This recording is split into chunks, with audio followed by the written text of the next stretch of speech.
I know the Career Services Center here at Northeastern is fantabulous.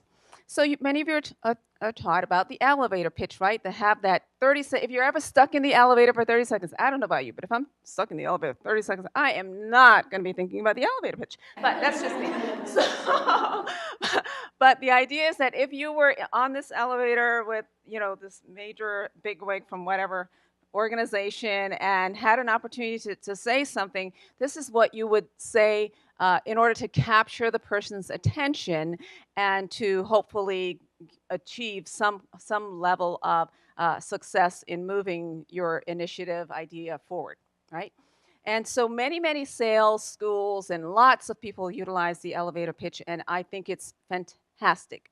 To me, when I talk about the story, I think the story is more around the lines of what Barbara touched on in her talk about how do you differentiate yourself?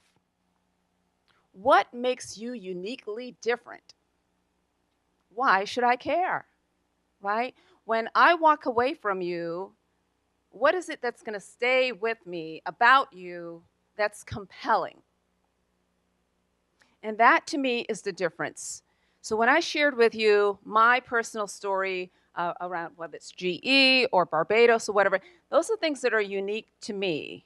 Where an elevator pitch might be about a product, there may be lots of people in your company who have a similar elevator pitch, and you want to make sure that you have a story that resonates, something that's different, compelling, unique about you that people will remember.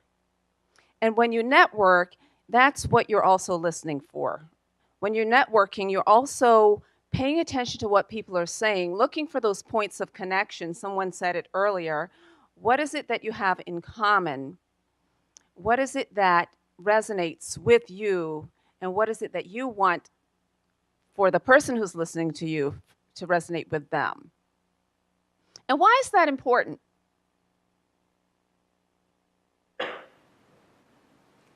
Building trust and respect. Building trust and respect. Absolutely.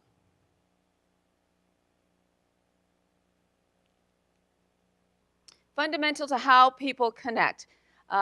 A feeling, and when you use the word feeling, I actually really like that because I often describe it's important to make an emotional connection. And by emotional doesn't mean you're crying or but it does mean that when people think of you, there's something visceral, something that resonates with them about you, and that makes you memorable. In this competitive, highly competitive environment that we're in, it is so important that there's something about you that resonates, right? So that when you walk away, people remember. And even for the people who don't necessarily connect with you right away, that when you follow up, there's something that you say, oh yes, that's Juliette. Yeah, she was the one in that bright red and black jacket. But something more hopefully than the jacket that you'll remember. So that's the difference. And I won't dwell on that, but I do want to stress it. It's very, very important that you figure out what is that story, what's that differentiation about you versus someone else.